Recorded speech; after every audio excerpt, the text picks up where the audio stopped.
As Walt Disney said, if you can dream it, you can do it. Now, what makes me laugh is I know right now some of the people listening to that, they say that's bullshit. There are just limits to what humans can do. And I get that response. I understand it. I used to respond to everything like that. I used to see only the difficulty. I used to see only the ways in which it couldn't work out. And I couldn't see. I was literally blinded by fear. I was blinded by some bizarre sense of pride that wanted to justify my limited existence, that didn't want to have to face that I could be doing more, that I could be more, that my life was somehow less than what it could be. And so I would laugh at quotes like that. And I know right now, I have the chills. I know right now there are people that are laughing at that. And all they can think about are the limits. All they can think about are the things that prove him wrong. And guess what? He is wrong. There really are limits. But if you waste your time focused on that, you're never going to create the momentum that you need to actually make something come true in your life. You can build virtually anything, but if you get hung up on the virtual part, if you let that stop you, if you immediately go to the things that ultimately limit you and hold you back, that is where you're going to stay forever. Because if you argue for your limitations, guess what, my friend? They become yours. And congratulations, you now get to live in that box. You get to live in that self-defined prison. But if, like Teddy Roosevelt said, instead of that, you keep your eyes on the stars and your feet on the ground, and you don't act like somebody who can't see that sure, there are limits, there are edges to this universe, but you're looking not at that. You're looking at how do you really execute. You're dreaming big, and you're remembering that your feet ultimately is that contact point. It is where the rubber meets the road. It is that moment of doing. And so if instead of rejecting it because your feet must stay planted on the ground, remember that in keeping your feet on the ground, that's the moment of action. That's the moment of doing something about it. That's the moment of seeing the possibilities and then moving. Doing something, making it real. So right now, give up on those weird mental mechanisms that make you actually want to fight for the things that aren't possible, to get people to believe in it, to get people to understand why you've chosen to stand still. Instead of that, convince yourself that you should be moving and go do what you know you're destined to do. Unreal how much time you waste during the day. And most of it is on these computers, phones, Instagramming back and forth, whatever the heck you call it nowadays, tweeting and texting and shit. We waste so much time on our little gadgets. It's unreal. And we talk about we have no time. If you really you have to take your day and write down this one day. Everything you do, write that down. And you're like, my God, I am wasting so much time on frivolous bullshit. It's not even funny. I mean, it will, if it doesn't infuriate you, it should. Because there's so much time. I can't get it in. Look at your schedule. You just wasted 7 hours today on bullshit. I mean, and you don't have an hour a day to try to get something in for yourself. I guarantee everybody can find an hour. I don't follow people who talk about what they used to do in life. I don't give a fuck what you used to do. I don't care you used to be the best mother. I don't care. What are you doing today? You may not be that person now, but what are you still doing to try to excel in life? And a lot of people now are talking. I hear so much talk. I don't hear a lot of work. I hear a lot of people telling you what you should be doing, how you should be doing it, how you should be living. And I look at them and you're fat, you're out of shape, you look like shit, but you're telling them how to live. No, man, I want to listen to you. There's so many people speaking this shit, and that's what bothered me a lot in the military. There's a lot of people talking shit. I don't see the real suffering behind it, behind what you're saying. That's why everybody said, man, you talk with so much passion because it's a real place. It sucks to get up in the morning time. It was raining like cats and dogs. I want to get my shoes on and go run. But guess what? I got my shit on and ran. Yeah. Got that on Fear and ran. is the vision that's coming into my mind. Is Jake LaMotta at the end of Raging Bull when he's all fat and he's staring at himself and in his own lack of accountability mirror, right? Like drunk and talking about the good old days. Right. There are no good old days, man. There are no good old days. Yeah. You gotta go back and use it for strength, man, but it's where you're at now. there was this one morning where I walked into the bathroom and I was standing in my underwear brushing my teeth in front of the mirror. And I looked up at the mirror and my first thought was, ugh. I noticed that my jowls were starting to look like saddlebags on a pack horse at the Grand Canyon. And I had like these crazy lines by my eyes, and my neck was really like kind of saggy, and one boob was hanging lower than the other, and my gray hair was coming in. And as soon as I started kind of critiquing my thoughts or my looks and appearance, then my mind, Rich, started going, I didn't get that email back to that person, and I got that presentation I need to do, and my God, did that speech just cancel again? What the am I going to do? And I look down and the dog needs to be walked, and then I think, I got a Zoom call in 9 minutes. Like, I got to get my shit. And before I knew it, my whole mood was low. I felt overwhelmed. I had taken myself down mentally. I just wanted somebody to walk in and be like, Mel, it's going to be okay. Like, you got this, girl. Like, it's lift your head up. You can handle this. I don't know what came over me, Rich. This is pathetic. But standing there in my underwear in front of my bathroom sink, I raised my hand and high-fived my reflection. And I cracked a smile because it's so fucking corny. I even thought of that guy, Stuart Smiley from the SNL skits. Remember that? I'm nice, I'm kind, people like me. Went on with my day. That was it. Snapped a photo, though. No, not that one. Oh, not that one. Not the first time. And then I kept doing it. I did it probably for a week or two. And here's the weird thing about it. I started when I woke up after doing this high-five your own reflection in the mirror thing. I actually started to feel like I was looking forward to it. And here's why. You know, I've spent a lifetime, just like you, standing in front of the mirror. And what I realize now is that when I'm standing in front of a mirror, I'm either critiquing or picking myself apart, or I'm ignoring myself. And when you start to high-five your own reflection, it starts to build a partnership within you, with yourself. When you walk into the bathroom and you see your reflection and you've been greeting it, it's like seeing another person. It's the strangest thing. You start to realize how often you fucking ignore or destroy yourself when you see yourself or beat yourself up. Be all in. That was one of Kobe's favorite words when it related to winning. He says, you have to be obsessed with whatever your win is. And everybody looks at that word obsessed as a bad word. But look at this. If you weren't obsessed, would you have the guests that you have? Listen, how many people do you know? You just did an interview recently with, was it Tony? Tony. And Tony Robbins, Russell Brand, yeah. All right. Well, if people want to hear what they have to say, you have to be obsessed in order to get that information for the people that aren't obsessed. Absolutely. Otherwise, they wouldn't bring the information to me. Right. So they should be thankful that, man, you know what? We're really, really thankful that Lewis is obsessed at doing what he's doing, because it brings us enjoyment. It allows us not to be obsessed in that area, and we can be obsessed in some other area. How many times have you had somebody say to you, hey, have you got a minute, Bob? Have you got a minute? They don't want a minute. I want you to think about that. I read a poem one time. I said, I have only just a minute, only 60 seconds in it. It was forced upon me. I can't refuse it. I didn't seek it and I didn't choose it, but it's up to me to use it. I must suffer if I lose it, give account if I abuse it. It's only a tiny little minute, but eternity is in it. Well, at any rate, I thought, I'm going to put this on a video and I'm just going to share it with everybody. Just this one little part out of the seminar I'm making.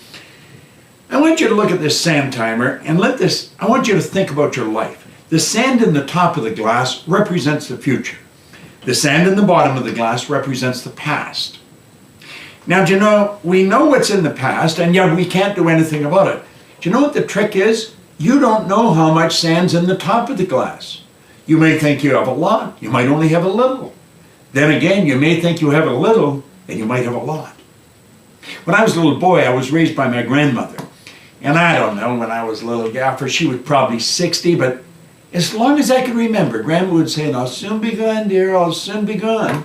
Well, you know, we loved her. She was really an angel of God, but we thought she was never going to go. She lived to be 94 for 30-some years. "I'll soon be gone." She didn't think she had much time left. She had 34 years left. Now, about the same time, I had a buddy of mine, Bob Yates. He was just 16.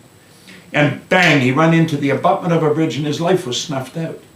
If you had asked him a half hour before how much sand he had left, he would have said at least a half a century. He didn't have a half an hour.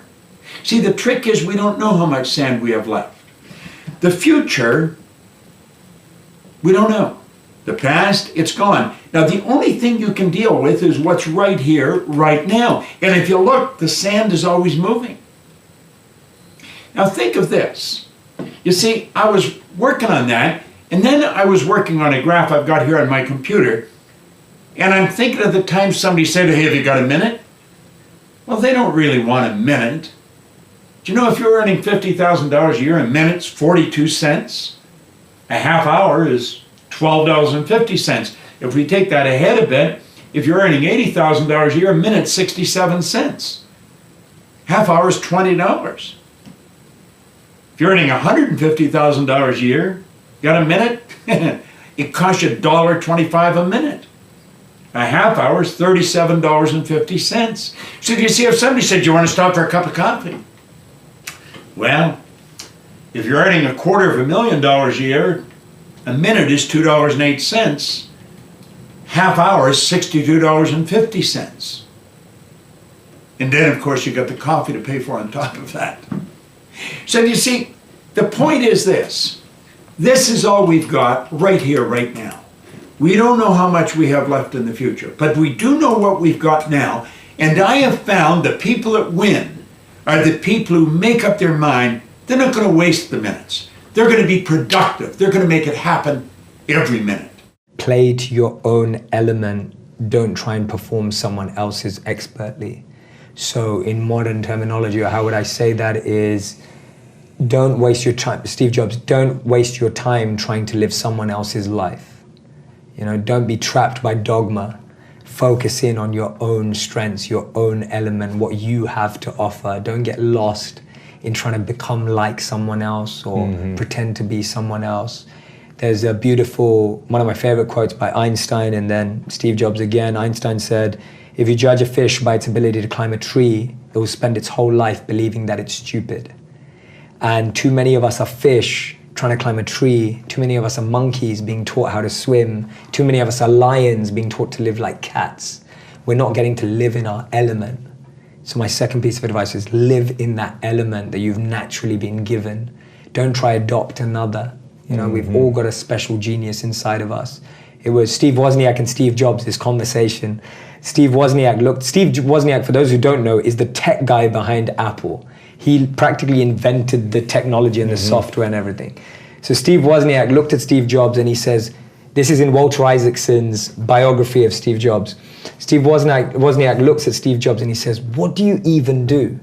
He said, "You're not a coder, you're not a designer, you're not a marketer, and you're not an engineer. What do you even do?" Imagine challenging Steve Jobs. And Steve Jobs replies, he says, "Musicians play their instruments, I play the orchestra." That is the most deep understanding of one's role in life and not getting lost in other people's identities and perceptions of you.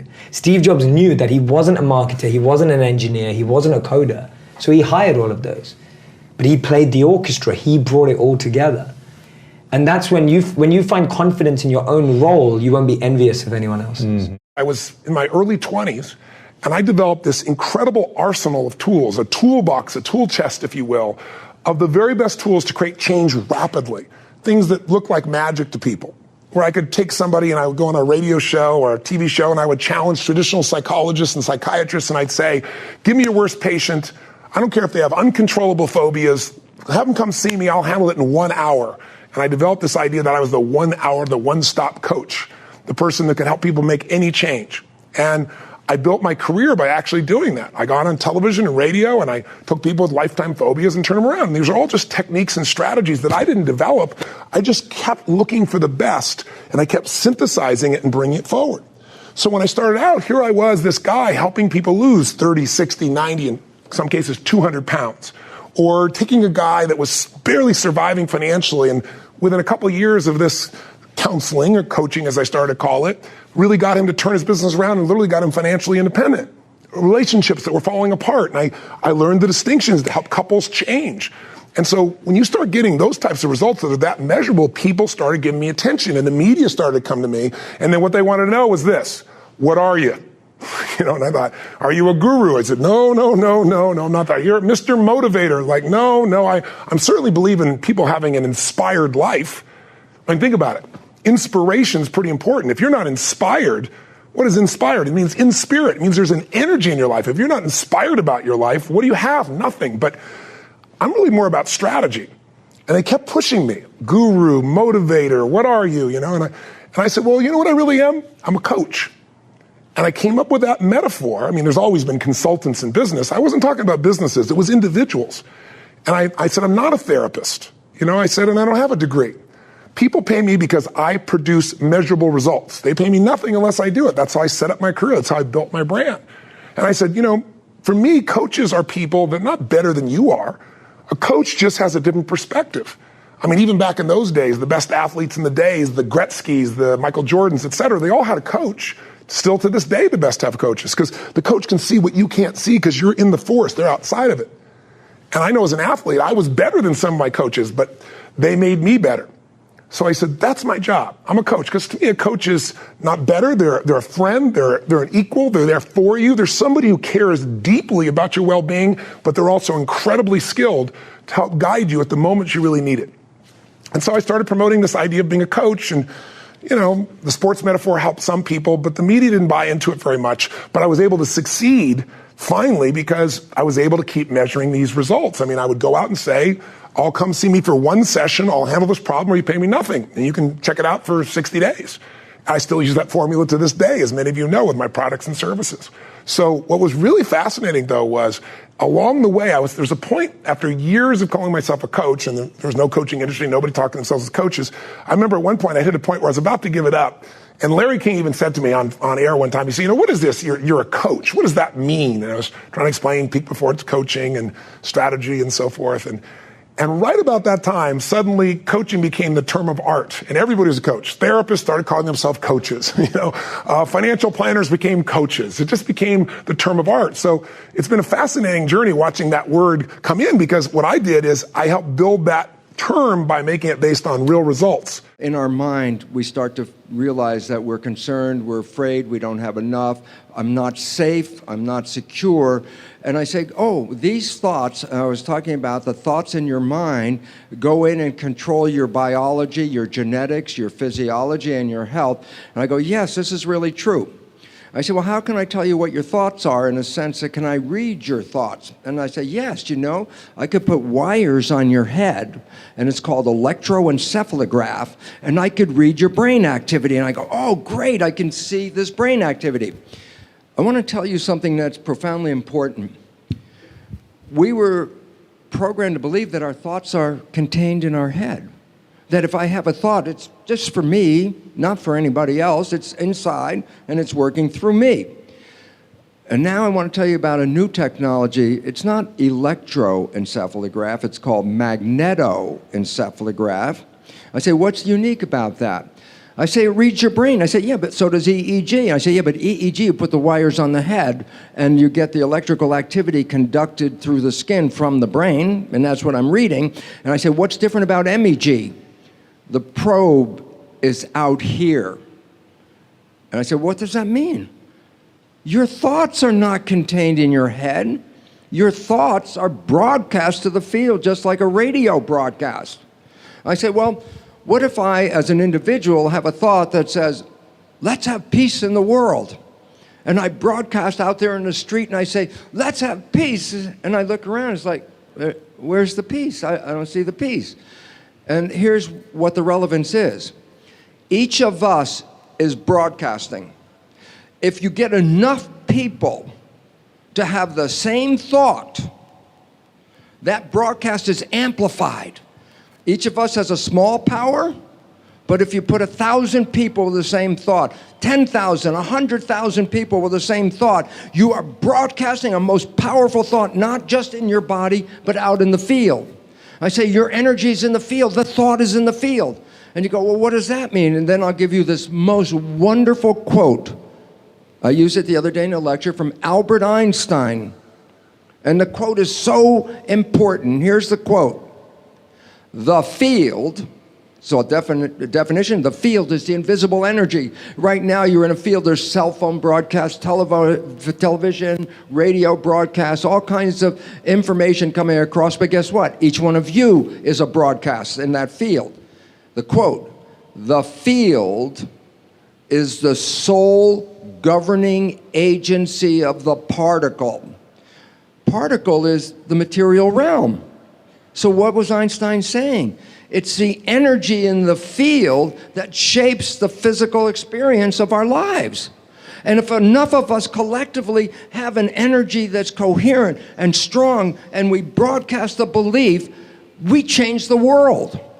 I just want you to recognize, as much as I wanted peace in the world, if not enough people are out there saying, let's have peace in the world, there is no peace. If I want to say, let's have a war, how can you have a war? You have to have enough people convinced that the war is going to benefit them so that their broadcasts say, yes, let's have a war because I and my colleagues, we're all going to have a better result from that. And the reality is this. The only things that change on this planet collectively are when we collectively share thoughts. And yoga, when you're in your postures, when you're in your process, your mind is sharing a thought, not just in your head, but all around you. So the whole idea about this is we have to recognize we are collectively creating reality with our thoughts. And if we want to change reality, it can change instantly. The moment we become coherent, the moment we collectively are on the same platform of thinking. You get enough people to say peace, there will be peace instantly in this world. But we've been programmed by other people to give them the power to tell us what we need. And as Sadhviji has been telling us so importantly, what we need is not what they tell us, what we need is what we know. And I really hope that you understand this, because when you have your thoughts, recognize it's not contained in your head, your thoughts out in the field. And that thought, the field, is the sole governing agency of matter. And therefore, what this world is looking for at this moment is an evolution. It's not an evolution of our biology. Our biology is already evolved. It's an evolution of our consciousness. When we collectively as a population say enough is enough, it will end. If you live your life based off the opinions of other people, you will never do anything great. Take a look at who you're worried about. People who are not happy with their life. People who never went and took their shot. People who spend their life complaining instead of trying to change something. Is that who you want to be so worried about, what they think about your decisions? If anything, you want to do the exact opposite of what they're telling you to do. You don't want their life. So stop living your life by their rules. So I had an amazing one-on-one with an entrepreneur yesterday at my Q&A session here in Toronto that I do weekly. And I feel for her. She's such a talented, amazing, gifted entrepreneur. And we talked about your purpose coming from your pain. And she went through some massive pain that guided her to this success right now and on her path to personal development. But she's afraid to share what happened. And she said, maybe in a year or two, like give me a year to work on it and maybe I'll share it. Because she's afraid of what people will think. She's afraid that if it doesn't work out, that she may not be able to get another job. She's afraid of all these things that people might say about her if they found out the truth. The problem is that's your path. I don't care about where you're at right now. I need to know where you've come from. I need to know that you look like me. I need to know that your story is like mine. And so by living in the shadows and being afraid to tell the truth, what you're doing is one, not letting people connect to you as a real person. right? This fake, perfect version of you isn't something that people can connect to. 2, you make it so that whatever you went through, you're telling yourself that it's shameful, and you're telling other people that it's shameful too. But if you come out and talk about what happened, then the people who feel ashamed about it, they now can come out and say, I'm not the only one. This happens to other people too. I'm a little bit more normal. And 3, if you want to build a business, if you want to create a YouTube channel, if you want to have a podcast, you want to be an author, you want to write a book, that's the thing that's going to actually help take you off. That's the thing. There was a great video that I told her about a woman who gained 70 pounds from having a child. So she's pregnant, she gained 70 pounds, and she had a 10-pound baby, and now she had 60 pounds of extra fat on her, right? 60 pounds. So that's a lot. And so she's trying to lose it, and she's working out, and she's eating healthy, and she finally gets down to having 6-pack abs and looking great. And then somebody noticed that when she bent over, that they could see the flaps of skin. When she stood up, it was all 6-pack, but when she bent over, there was flaps of skin. And what most people would have done is deleted that video, pretend like it didn't exist, not talk about that comments, right? Only show the perfect version. Look how much weight I lost. But she did something different. Instead, she said, yeah, that's my body now. That's what happens when you gain 70 pounds in pregnancy and pump out a 10-pound baby. And that became a rallying cry. That one moment of vulnerability, of saying, hey, I'm still not perfect. Like, look at this saggy skin that I still have. That's what brought people to her. Now she's not just another mom who lost weight and did this workout plan and meal plan, right? That connection was real. And now she's built $1 million plus business from selling e-courses and her recipes and everything else that she goes through. That's the thing. This is your competitive advantage. Your purpose, your pain, your story is your competitive advantage. I do not want to learn from you until I know that you've been through what I'm going through. I can't relate to that story, right? I can't tell that story. I can't tell a mom who gained 70 pounds how to lose weight. That's not my story. I can't relate to it. But helping entrepreneurs, I can, because I struggled and I suffered and I was making $300 a month and I was eating the same bean salad lunch every day and I celebrated with only McDonald's French fries because I couldn't afford to buy it. All of it. I struggle with fear and embarrassment and shame, all of it. I know what it's like. I've been through that. And why I do what I do now is because I want to try to make the path a little bit easier for the next generation of entrepreneurs, for you. I want you to feel like you're not alone. I want you to feel like there's a place you can come to with a beautiful community, a Believe Nation, where we're supporting each other. And there's content every single day across multiple channels that you can go and digest and dive into and hopefully make your path just a little bit easier. Because I wish I had this when I was getting started, when I was a 19-year-old entrepreneur who was insecure and ashamed and embarrassed and not willing to talk to anybody about the problems I was going through. Right? That's the thing that will connect people to you. But if you're so afraid of what people's judgments are going to be, you're never going to get started. I believe humans are built to serve. You're built to serve. You want to help other people. It's hardwired into us. Studies show that the impact of serving other people has the same effect on your brain as food and sex. It's hardwired into you. You want to help other people. And at the same time, you're afraid of judgment. So how do you help other people if you're also afraid of judgment? It's having your foot on the gas and a brake at the same time. You know you're capable of more, but then you're just standing on the same spot. It's the worst. And so you have to let go of the opinions of other people. Some people may not like what you're doing. That's okay. That can't prevent you from service. That can't prevent you from fulfilling your mission. That can't prevent you from living the life you want, because you're going to be 95 years old, looking back on your life and regretting it, knowing you're capable of more, but never taking action. So how do you better deal with criticism? I'm going to give you a 3-step process. Step number 1 is have empathy. Have empathy. If you believe like I believe that humans are built to serve, right? We're built to serve. Then if somebody is being critical and negative when they are built to serve, how bad does their life have to be that is forcing them to act this way? How bad does somebody's life have to be to come to your YouTube video and leave a nasty comment, or to tell you to your face that you suck and your idea is never gonna work? How bad does their life have to be? So have some empathy. Like, their life sucks. And they're lashing out at not just you, everybody around them. So have empathy. When you have empathy, it removes the sting out of the words. Right now, it doesn't touch you as much because, if anything, you feel sorry for that person. You don't have to say, hey, I feel so sorry for you. You don't need to go and make it worse or have it go on an ego trip. But just know inside, have empathy, feel sorry for them, and not let it hit you as hard when they're giving you some criticism about your idea or you. Number 2 is look for a gem. A lot of times in the criticism, there's actually something you can learn from.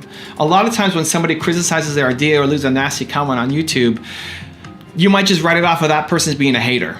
Maybe they are, but there might be a kernel of truth. There might be some gem in there that you can use. I think a lot of people are too sensitive. I think if you can only take feedback when somebody sugarcoats it and packages it nicely and say, I love you, I love your channel, I love everything you're doing, I love all your ideas, but there's one little tiny thing that I think if you fix would really help. If that's the only way you can take feedback, you're gonna lose. You're gonna get nasty comments, and some of them are just pure haters and it's their own problem. But sometimes buried within that nasty comment is actually a kernel of truth. There's a gem in there for you. And so if you can remove the sting, right? Have empathy, remove the sting, then look at the comment and see, is there anything from this comment? Is there anything in this critique that I can actually learn to make my idea or my concept better? Look for the gem. And then number 3 is addressed to those who are dealing with their parents who might be your biggest critic. Understand that your parents are pilgrims. Your parents are pilgrims. Your parents come from a different era.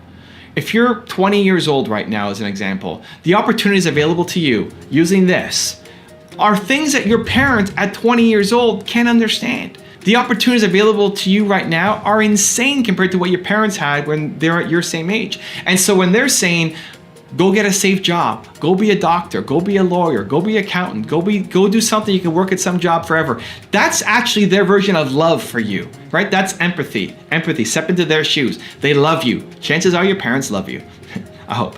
But chances are they do. And so they're trying to give you advice that they would have given themselves X number of years ago back when they were your age. They just don't understand what's available right now. A lot of times, a lot of the people who are critiquing you, criticizing you, it may be out of love. They just don't understand the path that you see. They don't understand the world that we're living in right now. They don't understand everything that can be created. And so have that empathy for them. Understand that that's where they're coming from. They love you. And again, removes the sting out of the words. And then you can see, how do you want to act? How do you want to react to these people around you that would make you feel proud? Whatever that is in your head, then go and do it. Discipline yourself. And so what do you do with that? Eat 3 times a day at regular meal times. That's a good thing to practice because that starts to put some stability into your life. Get up at the same time. I would highly recommend all those young people out there who are listening, like, you want to get a jump on life, get the hell out of bed in the morning. You know, as I've got older, I've got up earlier and earlier. Now that's partly because you don't need as much sleep, but it's also partly because I've got more and more disciplined. Like, get up early in the morning and get your things done. Man, learn to get up at 6 in the morning and you'll be one deadly creature, especially if you can get to work. You'll have half your damn day done by the time other people haul their sorry asses out of bed.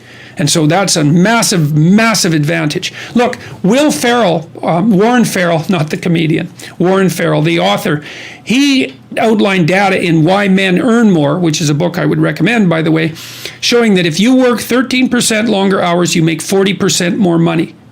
It's nonlinear. So you think, why is that? Well, imagine you had 10 employees and one of them works an extra 10%. It's not much.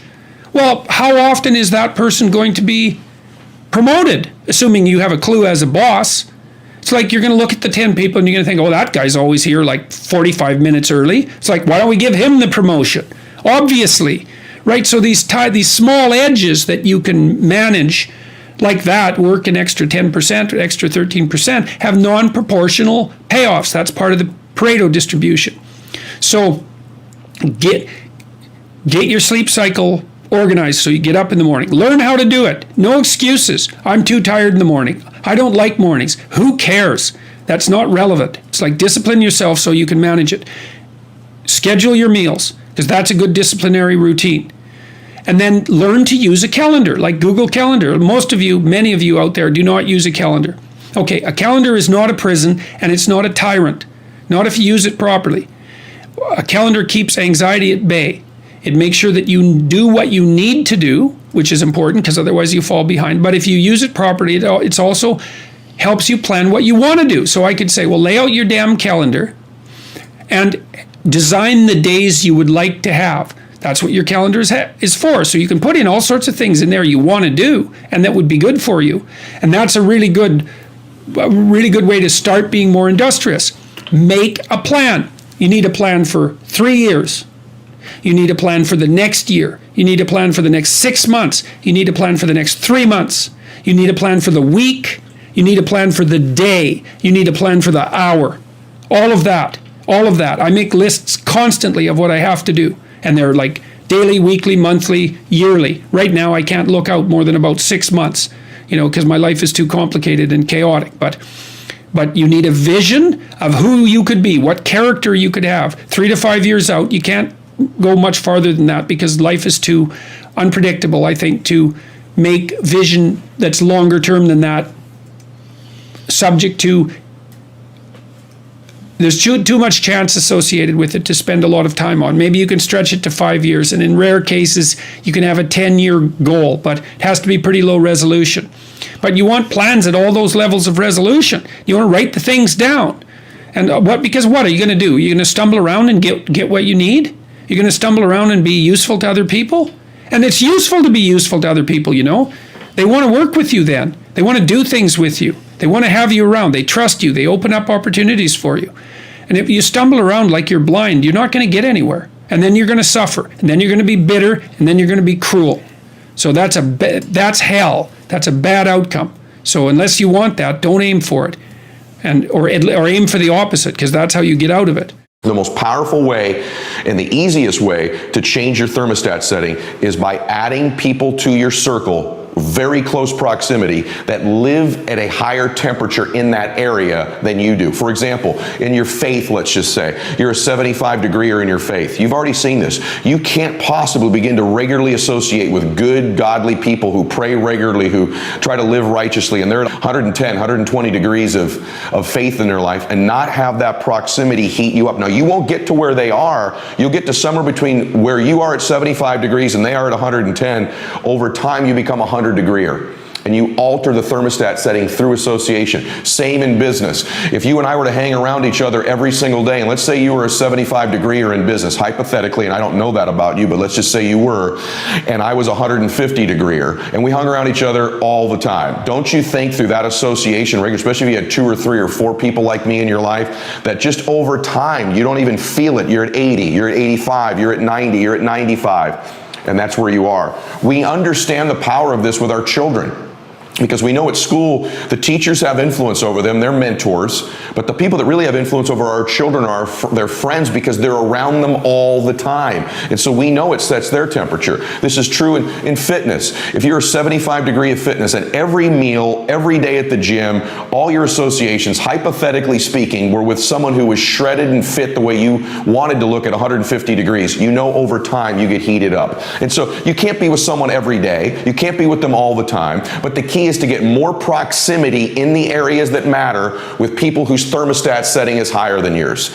I am a product. You are listening to me right now because I've been so obsessed with this concept of adding new associations to my life that live in the areas that I want to improve in at higher temperatures than me. It's my obsession to this day. I'll give you a secret. One of the reasons I even do my show is I know that I'm influencing many of these guests in the areas that matter most to them through our proximity, and in some cases they do it for me. And so I'm obsessed with the power of association, but I don't just associate. See, all personal says, yeah, you're the 5 people you hang around.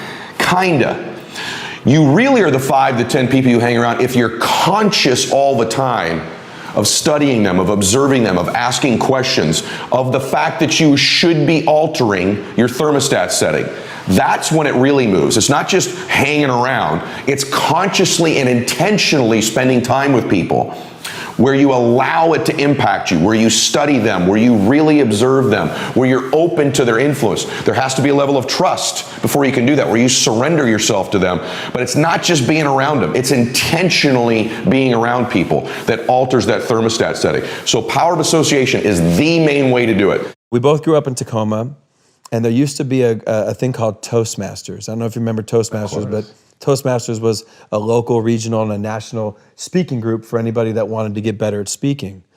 Well, my dad had gone to a Toastmasters early on and heard one of the most successful magazine entrepreneurs in the world speak. He comes back and tells me, I just had a chance to hear one of the most successful magazine entrepreneurs in the world speak, and he said, when are you taking your SAT? I said, I'm taking it next year. He said, well, this guy was failing out of high school. He was struggling. He was raised by a single mom in the Midwest, but he promised his mother he would take a test called the SAT. So he takes the SAT in May, his junior year, doesn't expect anything, gets his score back in June. Now the SAT, which I don't know how many your population know, but it's a standardized test with a math part and a verbal part. Both are scored out of 800 points. Well, this guy takes it, he's bombing, he's failing out of school, he doesn't expect anything as he's telling the story at Toastmasters. Well, he gets a 1480 out of 1600. So he's stunned, right? That would be for the smart people that listen to your podcast. Insane, yeah. Right, cognitive dissonance, right? I got a 900 on my SATs, just to give people a frame. Right, and I got a 990, excuse me. And I got a 1010, right? I was just, hey, 4 digits, it was a miracle, right? But it's a hard test, and it's a variety of different things. So he gets the score, and his mother, doing what any mother would do, knowing her kid, says, did you cheat? Right? She knows her son. And he says, I swear to God, I tried to cheat, but the way the numbers were and the scantrons and the bubbles, you couldn't cheat. So she says, you mean to tell me you really got that score? He said, yeah, I got the score. So he's stunned, Tom. So as my dad's telling me the story, I'm like, okay. So he says, all right. So what he decides is, because he realizes he's smart and he's going into his senior year, he says, I'm going to go to class. Now he starts to go to class. He doesn't hang out with who he did when he didn't go to class. All right? Teachers see him in class and they said, hey, maybe Franklin Pierce, maybe we missed the boat on this kid. So they start to treat him differently. Well, as the guy would tell the story, he graduates, goes to a community college, goes on to Wichita State, goes on to the Ivy League, and becomes this massively successful magazine entrepreneur. So I said, okay, well, the guy was always smart. He just needed a standardized test to unlock it. My dad said, no, that's not the story, and this is what I want you to understand. He said, 12 years after all this guy's success, he gets a letter in the mail from Princeton, New Jersey. Doesn't think anything about it. The next day, his wife says, you're going to open it. He opens it. True story, turns out the SAT board will periodically review their test-taking procedures and the policies. The year he took the test, he was one of 13 people sent the wrong SAT score. His actual score was a 740 out of 1,600. And he said, people think my whole life changed when I got the 1480. But what happened? My whole life changed when I started acting like a 1480. And what does a 1480 do? He goes to class. Well, this is one of the first stories I would share when I had my opportunity at Alabama or Florida State or Georgia. So A, your language is powerful, but number two, your behavior is way ahead of your success. And so many people let their feelings dictate what they do as opposed to throw your behavior out there. Russell Wilson's 5'10". He shouldn't be playing pro football, but he behaves like the best quarterback in the country, and he's done that since before he was at that level, and then his feelings and emotions and his skill caught up to that behavior. I think the lesson my dad was trying to teach me ultimately was, in addition to my language, what I do, not how I feel about my past, is going to determine who I am in the future. And that's what I think neutral thinking is, and I think neutral thinking isn't just thinking, I think it's behavior, and I think it's language. And so your behavior is what's going to change you. But you also have to start by asking yourself, what do I want and why do I want it? Why don't I have it? What am I willing to do to get it? Health as a lifestyle. Now, I grew up, eating a lot of crap. I mean, I'm just going to be honest. I ate a ton of sugar. I ate a ton of junk, fried foods. We'd have like 8 cans of Coke or Pepsi or Sprite every single day and thought it was actually hydrating us. I just didn't know any better. I was eating pasta and chicken fingers and pizza every single day and tons of milk. I mean, I was having 8 glasses of milk probably as well half the time growing up. I used to have a 5-gallon commercial metal milk dispenser in my bedroom, believe it or not, for a year. I was living as a boarding student in St. Louis, Missouri at a private school, and in the dorm room, I asked them if they could put a container of refrigerated milk, a 5-gallon bag that we'd fill up every single week and just crush that thing every single day, just pulling it down like you're in the lunchroom. And I was always like, well, I'm just going to burn all this off. I'm healthy. I'm skinny. Like nothing is affecting me. I'll be fine. Until I could hardly ever breathe. I was always out of breath. I had a stuffy nose constantly. I always had inflammation and pain in my joints. And I wondered why. And it wasn't until later in my life when I discovered information about nutrition in the body and really decided that I needed to shift things. I stopped playing professional football, got injured, and I gained about 35, 40 pounds. And I could notice it. I was chubby in my cheeks, my face. I had like marshmallow face. They called me Fluis for Fat Louis. And I started to really feel the effects. I remember one day I looked down and my underwear was rolled over, like it folded over because my belly was pushing out so much that my underwear was now had rolls.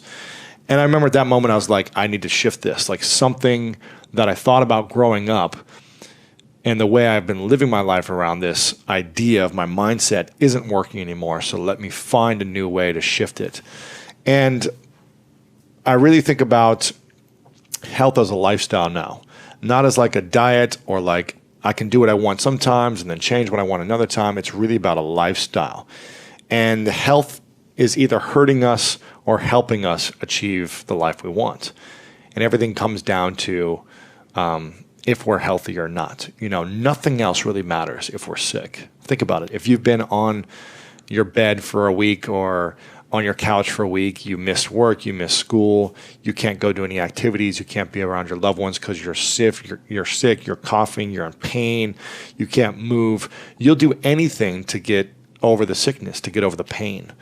And sometimes when we get out of the sickness, we go back into our old ways of routines, which get us back to being sick again, needing to be on medications, needing to be having low energy throughout the day, always being behind.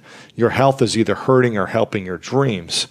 And I learned this about, almost 8 years ago, 7 or 8 years ago, when I really started to dive into educating myself on nutrition and lifestyle, living it like a lifestyle. It's very challenging to break a habit. For 25, 27 years, I just ate sugar every single day.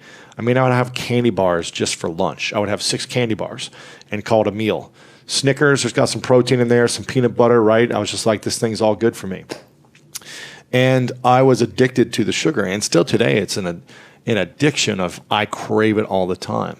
But when I shift my mindset around this is either helping or hurting me for a greater purpose in my life, for a greater vision in my life, when I shift the mindset and think of something bigger than the pleasure of right now, of having that sugar rush or sugar high or whatever it may be, and I shift it towards the mind of the future, the mind of something greater that I'm thinking about, of something I want to achieve, or how I want to show up for people, or how I want to inspire people, or how I want to live a long time pain-free so that I can do the things I love. When I start to put my attention on my dreams and aspirations, then my mindset is able to push through any of the desires of wanting to have bad food. Many people come to me and say, I want to be a millionaire. And there's a great song about I'm going to be a millionaire. And they read things like The Secret, which says, if you want to be a millionaire, just wish it and it will happen. And that's not quite enough. I've worked with many, many, many millionaires, and I became one myself quite a long time ago now, never having possibly thought that could ever happen. When I was at school, I was going to be a nanny. That's how much I thought I could earn in my lifetime. That's what I thought I was meant to be. But then I worked with so many multimillionaires and billionaires, and I really understand how to attract money, how to attract wealth. And I'm going to take you through today why you haven't yet become a millionaire. There's several things that will stop you. Here's the number one. You don't believe you are worth it. You may want money, you may long for money, but if you have an inner belief that says, I'm not worth it, not only won't you attract that money, if you did, you would get rid of all of it. So if you wish to become a millionaire, you must decide you're worth it. The more reasons you can decide you're worth it, the more you'll have that motivation, that fire, that drive to go out and make a lot of money. The second thing that will make you become and stay a millionaire is working out how much good you will do with the millions that you make. You see, Bill Gates, what an amazing guy. He says that in 20 years, malaria won't exist because he is using his money to wipe out malaria. That's an extraordinary thing, and he deserves all the wealth he has for that reason alone. If you can think of something that you could do, or the people you would help and impact by becoming a millionaire. The more reasons you can come up with, the more people you can help, the more reasons you will have to become and stay a millionaire. And here's the third thing, and this is so important. Many people think, well, I'm just going to float around and manifest millions. I'm just going to sit at home on my sofa and manifest millions. If you want a job, you go out and look for a job. If you want a new home, you go out and visit new homes. If you want a partner, you better go out and put yourself in front of people. And if you want to make and keep millions, you need to decide, what are you going to do to make those millions? What gift or talent do you have that you can monetize? You may say, I don't have anything, but that's not true. If you really take a while, you can find a gift, a unique skill set you have that you could monetize. You see, some of the smartest people in the world, they don't invent a product. They take an existing product, like James Dyson. He took a hairdryer, he took a fan heater, he took a vacuum cleaner, he took a hand dryer, and he made them better. And many, many people take an existing product to make it better and become a millionaire that way. It's not about, shall I invent something? I don't have an inventive mind. I'm not creative. It's about an idea. You may come up with a new product. You may take someone else's product. For instance, shapewear wasn't new when Spanx came on the market and became a multi-million-dollar company. They didn't invent a new product. Well, they sort of did. They took an existing product. They made it so much better. And you can do that too. But the biggest blocks I see with budding millionaires are these things. One is, I'm going to be a millionaire. I'm going to be a millionaire. And they just try and imagine it in the future. And the thing about the mind is the human mind doesn't future pace very well. One of the reasons depressed people can't snap out of it is because they can't future pace. And by the way, if this is making sense to you, please like, please share, please subscribe to my channel and show it to other people who also want to make money. Why wouldn't you want to make money? You can do great things for others when you make money, but they don't know how. They've been deluded by these manifestation programs. Sit at home and chant Om Shanti and money will fall from the heavens. We all know that's not true. So if you want money, you must be able to visualize, but it must be now. You must be able to think of how you're going to make money. What could you possibly do to make money? Remember that woman who changed the face of a floor mop? They made a movie about her, and she became a millionaire, and she was a housewife. But one day she was mopping her floor and thought, you know, this is not really a good mop. And she recreated and reinvented a floor mop and has made millions that way.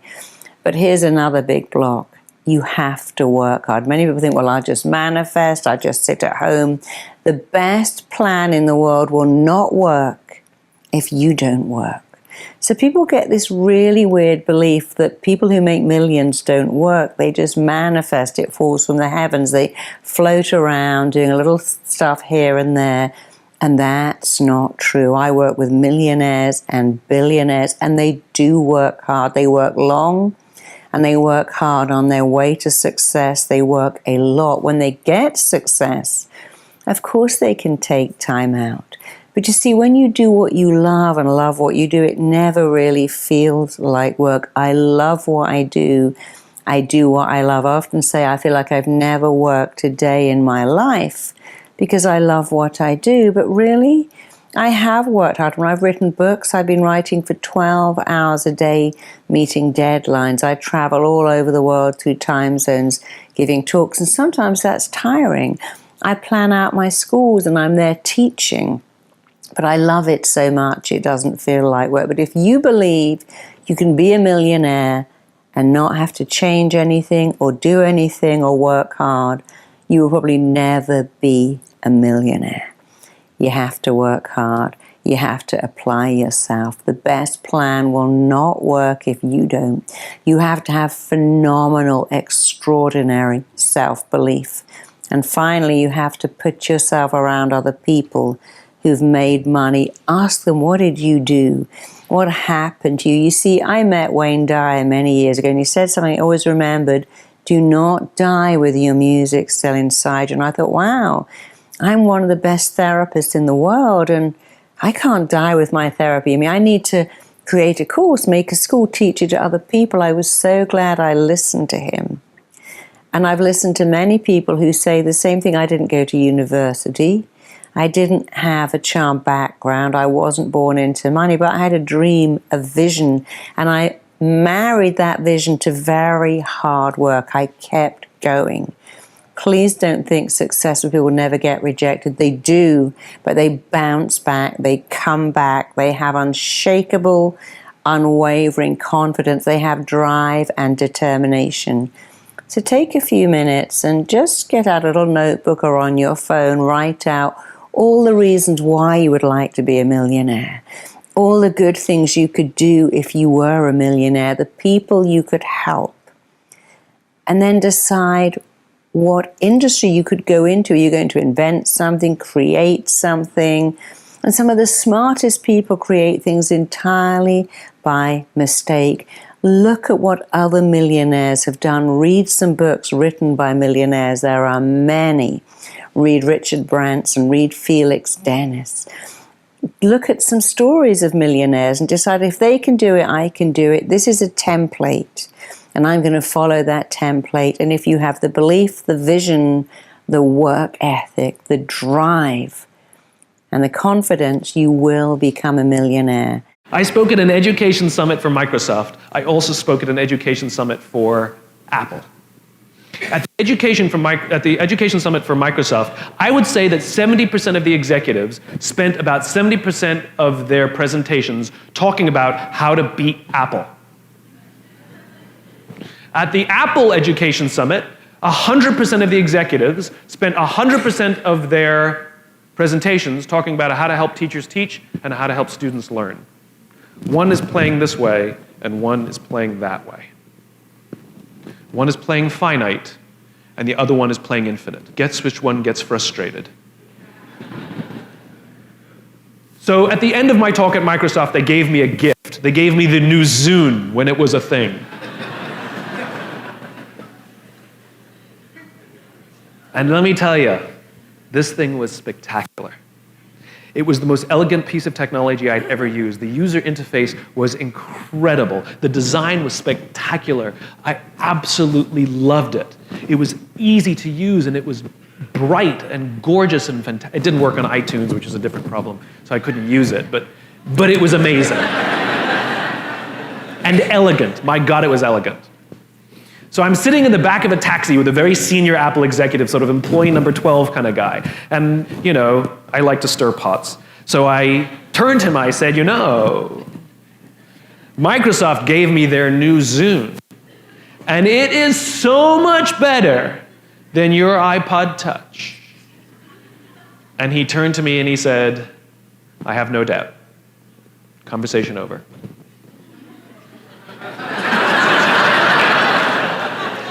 Because the infinite player understands sometimes you're ahead and sometimes you're behind.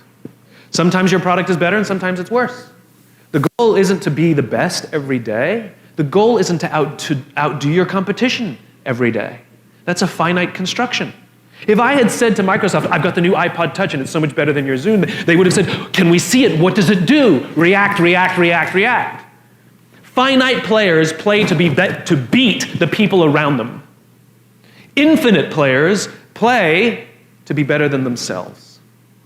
To wake up every single day and say, how can we make our company a better version of itself today than it was yesterday? How can we create a product this week that's better than the product we created last week?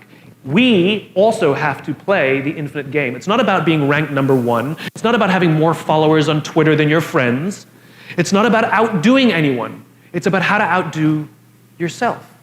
It's not about selling more books or getting more TED views than somebody else. It's about how to make sure that the work that you're producing is better than the work you produced before. You are your competition. And that is what ensures you stay in the game the longest. And that is what ensures you find joy. Because the joy comes not from comparison, but from advancement.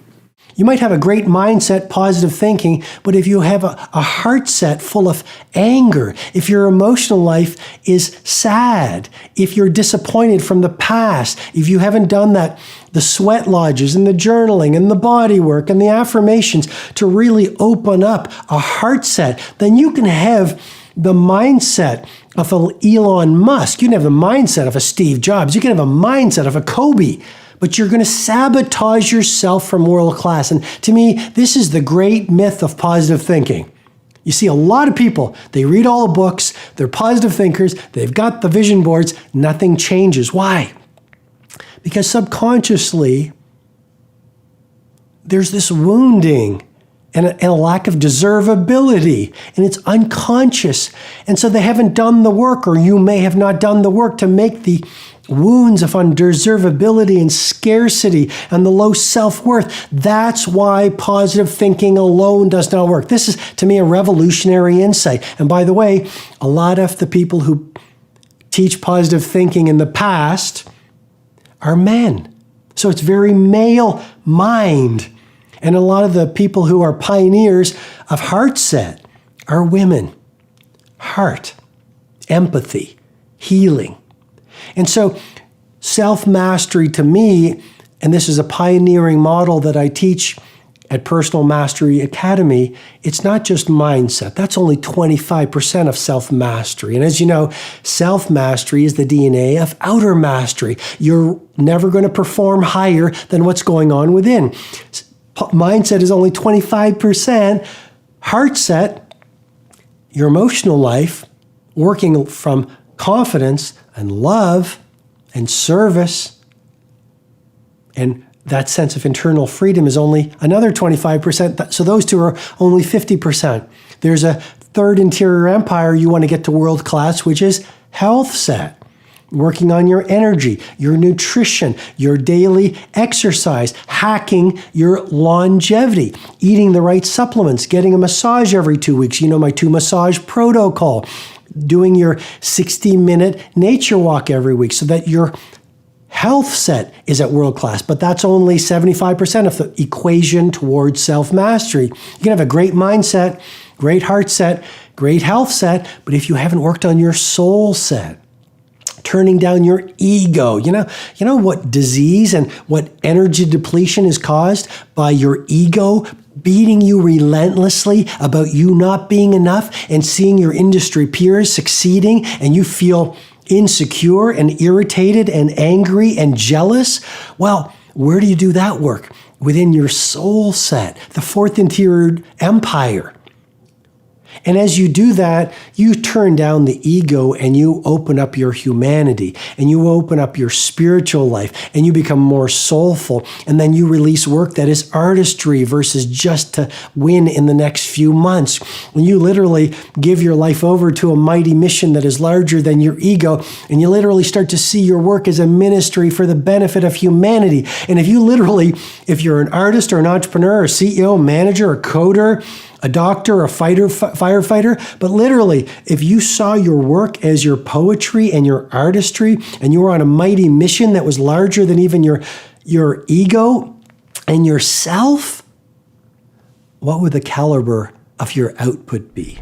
Because you made it this far in a video, I want to celebrate you. Most people start and don't finish. Most people never actually follow through. Most people say they want something, but they don't ever do the work to actually get it. But you are different. You are special. Believe Nation, you made it here all the way to the end, and I love you. So as a special celebration, if you put a hashtag believe down in the comments below on this video, I will showcase you and celebrate you somewhere on the screen in a future video because you are awesome. If you want to start your day right, check out the video right there next to me. I think you'll love it. Continue to believe, and I'll see you there. The most powerful weapon you will ever have at your disposal if you really want to make change is knowledge.